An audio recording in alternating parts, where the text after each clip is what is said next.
এই প্রশ্নটা তোমাদের সংক্ষিপ্ত অথবা ক নম্বর প্রশ্নের জন্য আসার সম্ভাবনা 100%। তো তোমরা এই প্রশ্নটা কোনো না কোনো বোর্ড পরীক্ষায় ইনশাল্লাহ হয় সংক্ষিপ্তের জন্য নতুবা ক নম্বর প্রশ্নের জন্য আসবেই। এই প্রশ্নটা তোমাদের জন্য 100% ইম্পর্টেন্ট। কোনো না কোনো বোর্ড পরীক্ষা ইনশাল্লাহ তোমরা যারা 2026 সালে পরীক্ষা দিবা কোনো না কোনো বোর্ড পরীক্ষায় এই প্রশ্নটা তোমাদের জন্য আসবে এবং আসবেই। এই প্রশ্নটা তোমাদের জন্য 100% ইম্পর্টেন্ট। কোনো না কোনো বোর্ড পরীক্ষায় ইনশাল্লাহ এই প্রশ্নটাও তোমাদের আসবে। আসসালামু আলাইকুম প্রিয় এসএসসি পরীক্ষার্থী ভাইয়া আপুরা, তোমরা জানো যে আমি 2026 সালে যারা এসএসসি পরীক্ষা দিবা তাদের জন্য শুধুমাত্র 30টি সৃজনশীল প্রশ্ন আলোচনা করতেছি, যে 30টি প্রশ্ন তোমাদের জন্য খুবই গুরুত্বপূর্ণ। এই 30টি প্রশ্ন যদি তোমরা সঠিকভাবে কেউ সমাধান করতে পারো কিংবা এই 30টি প্রশ্ন যদি ভালোভাবে বুঝতে পারো তাহলে তোমাদের পরীক্ষায় অনেক হেল্প হবে এবং এখান থেকে ইনশাআল্লাহ তোমরা পরীক্ষায় কমন পাবা। তো চলো কথা না বাড়িয়ে আমরা শুরু করি। আমি 6টি ভিডিওতে 6টি সৃজনশীল প্রশ্ন দেখানোর চেষ্টা করেছি। আজকে আমরা 7 নম্বর প্রশ্ন আলোচনা করব, ত্রিকোণমিতির, যে প্রশ্নটা রাজশাহী বোর্ড 2025 সালে এসেছিল। তো চলো কথা না বাড়িয়ে শুরু করি। তো এখানে প্রশ্নটাতে বলছে যে a সমান sec থিটা এবং b সমান cosec থিটা এবং c সমান যদি tan থিটা হয় তাহলে আমাদের দেখাতে বলছে। তাহলে আমি ক নম্বরের প্রথমে মানগুলো দেওয়া আছে, মানগুলো লিখলাম। দেওয়া আছে a সমান হচ্ছে sec থিটা, b সমান হচ্ছে cosec থিটা এবং c সমান tan থিটা। এটা হচ্ছে cosec থিটা এবং c সমান হচ্ছে tan থিটা। এখন আমাকে বের করতে বলছে, তাহলে বাম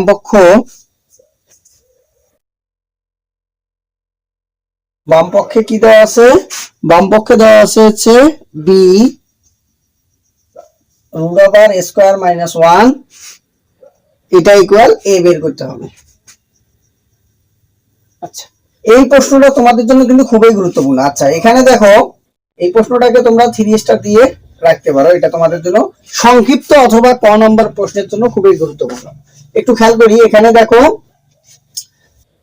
কোসেক b সমান দেওয়া আছে হচ্ছে কোসেক থিটা, a মানে হচ্ছে সেক, তাহলে এটাকে লিখতে পারবো sec² থিটা -1। তাহলে কোসেকেই থাকলো, sec² থিটা -1 সমান আমরা কি লিখতে পারবো? tan² theta. তো এটা যদি tan হয়, কোসেক সমান কি আমরা জানি? কোসেক সমান আমরা জানি 1/sin। আচ্ছা, এখানে a স্কয়ার আর এই tan যদি স্কয়ার আর রুট যদি কাটা যায় তাহলে থাকে কি? tan theta. তাহলে এখানে 1/sin আর এখানে থাকবে কি? tan সমান আমরা কি জানি?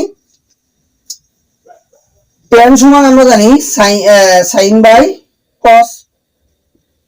এই সাইন এবং এই সাইন কাটা, তাহলে থাকবে কি? 1/cos। 1/cos সমান আমরা কি জানি? 1/cos সমান আমরা জানি sec। তো 1/cos সমান যদি sec হয় তাহলে আমরা sec এর মান কি লিখতে পারবো? a। তাহলে এটাই হচ্ছে আমাদের ডান পক্ষ। তো এভাবে করে আমরা ক নাম্বার প্রশ্নের অ্যানসার খুব সহজে বের করতে পারবো। এই প্রশ্নটা তোমাদের সংক্ষিপ্ত অথবা ক নম্বর প্রশ্নের জন্য আসার সম্ভাবনা 100%। তো তোমরা এই প্রশ্নটা কোনো না কোনো বোর্ড পরীক্ষায় ইনশাআল্লাহ হয় সংক্ষিপ্তের জন্য নতুবা ক নম্বর প্রশ্নের জন্য আসবেই। ক নম্বর প্রশ্নটাতে বলছে যে a + c সমান যদি x হয় তাহলে আমরা এখানে লিখতে পারবো, দেওয়া আছে এখন a + c সমান হচ্ছে x। তাহলে a মানে কি? a মানে হচ্ছে sec থিটা আর c মানে হচ্ছে tan থিটা ইকুয়াল হচ্ছে x।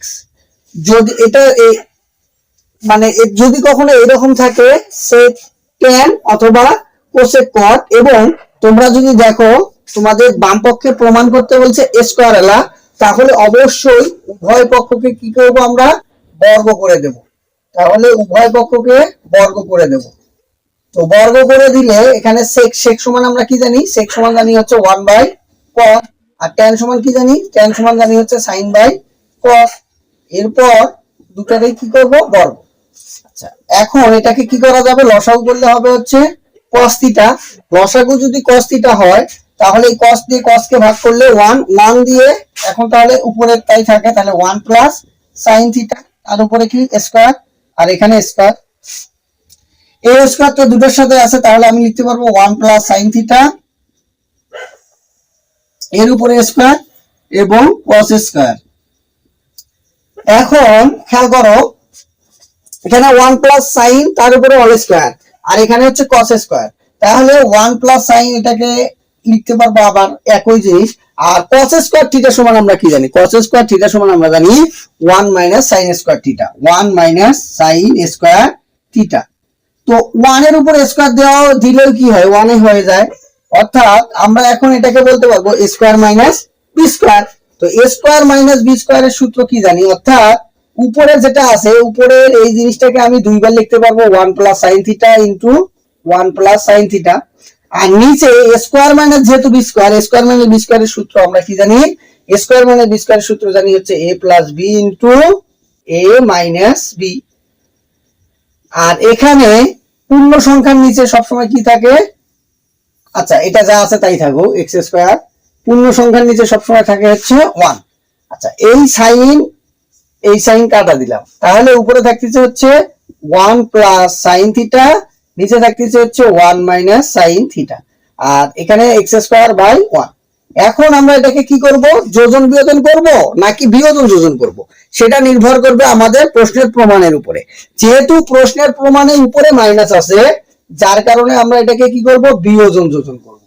তো বিয়োজন যোজনের কাজ হচ্ছে, যেহেতু আমরা বিয়োজন তারপরে যোজন করব, যার কারণে উপরে হবে হচ্ছে মাইনাস আর নিচে হবে হচ্ছে এটারই কি হবে? প্লাস।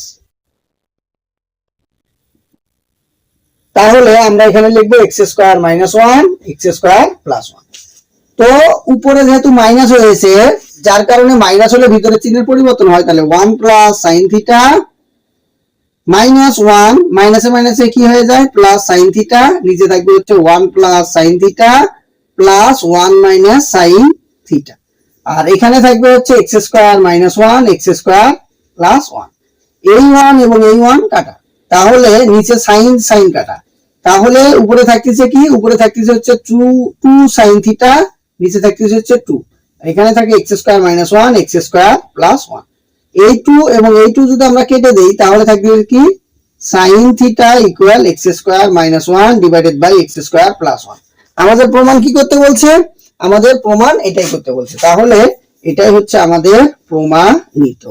এভাবে করে আমরা খুব সহজে এই খ নম্বর প্রশ্নের অ্যান্সার বের করতে পারবো। এই প্রশ্নটা তোমাদের জন্য 100% ইম্পর্টেন্ট। কোনো না কোনো বোর্ড পরীক্ষা ইনশাআল্লাহ, তোমরা যারা 2026 সালে পরীক্ষা দিবা, কোনো না কোনো বোর্ড পরীক্ষায় এই প্রশ্নটা তোমাদের জন্য আসবে এবং আসবেই। সো তোমরা প্রশ্নটাকে ভালোভাবে দেখতে পারো। হুবহু যদি এই প্রশ্নটাও না আসে, এই আঙ্গিকে হয়তোবা মান চেঞ্জ করে তোমাদের জন্য আসবে। সেটা কি মান চেঞ্জ করে হতে পারে? সেটা এইখানে হতে পারে হচ্ছে সেকের জায়গায় হতে পারে হচ্ছে কোসেক, আর ট্যানের জায়গায় হতে পারে কট। জাস্ট এইটুকু পরিবর্তন হতে পারে, হয়তোবা এক্স এর জায়গায় এ বি এক্স ওয়াই এগুলো আসতে পারে। এই তাহলে এখন আমরা কি করতে পারবো? এখন 1/a প্লাস হচ্ছে 1/b সমান √2। তো এটা যদি হয়, তাহলে 1/a এর মান হচ্ছে sec থিটা আর b এর মান হচ্ছে cosec থিটা সমান হচ্ছে √2। তো এখানে sec 1/sec সমান কি? 1/sec সমান আমরা জানি হচ্ছে cos থিটা, আর 1/cosec সমান আমরা জানি হচ্ছে sin থিটা ইকুয়াল √2।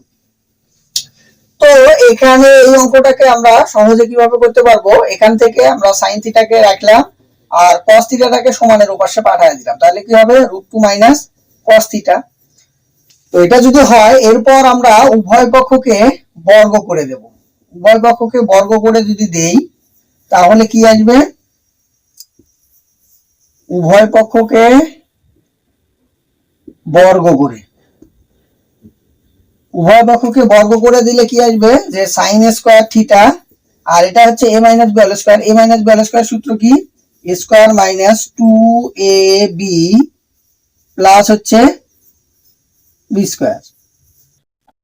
এখন খেয়াল করব,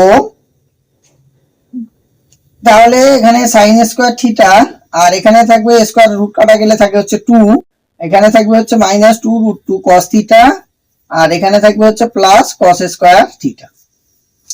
এখন খেয়াল করে দেখো, এখানে দেওয়া আছে হচ্ছে cos, এখানে cos স্কয়ার, এখানে আবার sin। আমরা কোনটাকে চেঞ্জ করব? আমরা জানি সাইন অথবা কসকে আমরা কসে অথবা কসকে সাইনে রূপান্তর করতে পারবো।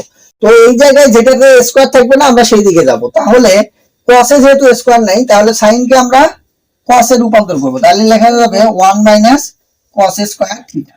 এখন সমানের এ পাশে যা আছে সেগুলোকে যদি আমি এ পাশে নিয়ে আসি তাহলে লিখতে পারবো -2 আর এই মাইনাসটা সমানের পাশে আসলে +2√2 cos থিটা আর এখানে যেটা আছে প্লাস সেটা হবে হচ্ছে minus cos square theta equal 0, যেহেতু পাশে কিছু নাই যার কারণে 0।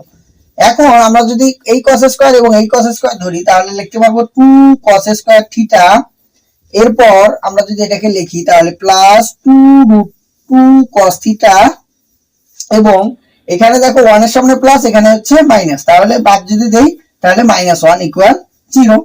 এখন এখানে যেহেতু স্কয়ারটার সামনে মাইনাস আছে আমি যদি এখানে মাইনাসটাকে কমন নেই তাহলে থাকবে কি 2 cos স্কয়ার থিটা প্লাস আসলে মাইনাস হলে ভিতরে চিহ্নের কি হয় পরিবর্তন, তাহলে 2 cos থিটা আর এটা হবে হচ্ছে +1 ইকুয়াল 0।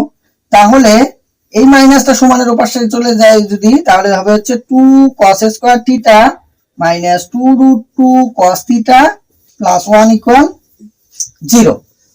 এখন খেয়াল করো এটা একটা সূত্র হয়, কিভাবে এটাকে আমরা লিখতে পারবো হচ্ছে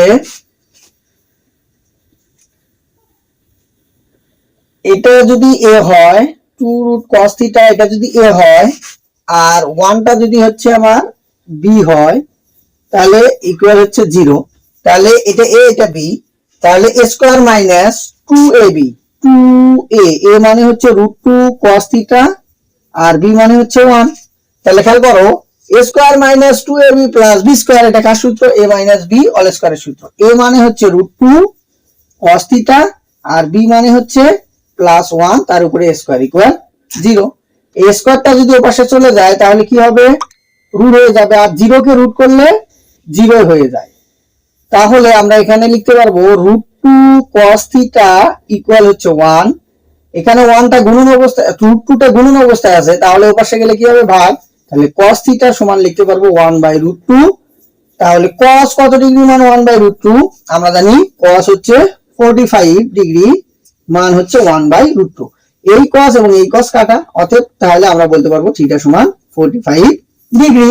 যেহেতু আমাকে থিটা এর মান বের করতে বলছে এবং সূক্ষ্মকোণের বের করতে বলছে তাহলে এটা যেহেতু সূক্ষ্মকোণ তাহলে লিখতে পারবো অতএব নির্ণীয় সমাধান থিটা ইকুয়াল 45 ডিগ্রি। এটাই হচ্ছে আমাদের অ্যানসার। এই প্রশ্নটা তোমাদের জন্য 100% ইম্পর্টেন্ট, কোনো না কোনো বোর্ড পরীক্ষা ইনশাআল্লাহ এই প্রশ্নটাও তোমাদের আসবে। এই জন্য আমি বলেছি রাজশাহী বোর্ড 25 সালে যে প্রশ্নটা এসেছে তোমাদের কোনো না কোনো বোর্ড পরীক্ষায় এখান থেকে অর্থাৎ ক খ গ এই যে 3টা প্রশ্ন আছে এই 3টা প্রশ্ন থেকে কোনো না কোনো বোর্ড পরীক্ষায় হয়তো কটা আসতে পারে, হয়তো বা খ আসবে, অথবা গ আসবে, কোনো না কোনো বোর্ড পরীক্ষায় এটা আসতে পারে, এই অংশ বিশেষে আসতে পারে, অথবা এই প্রশ্নটা যদি গ নম্বরটা হুবহু এভাবেও না আসে তাহলে হয়তো বা এইখান থেকে এই যে মানটা দেওয়া আছে এইটুকু প্রমাণ আসতে পারে তোমাদের পরীক্ষায়। সেই জন্য বলবো এই প্রশ্নটাকে অবশ্যই তোমরা গুরুত্ব দিয়ে করবা।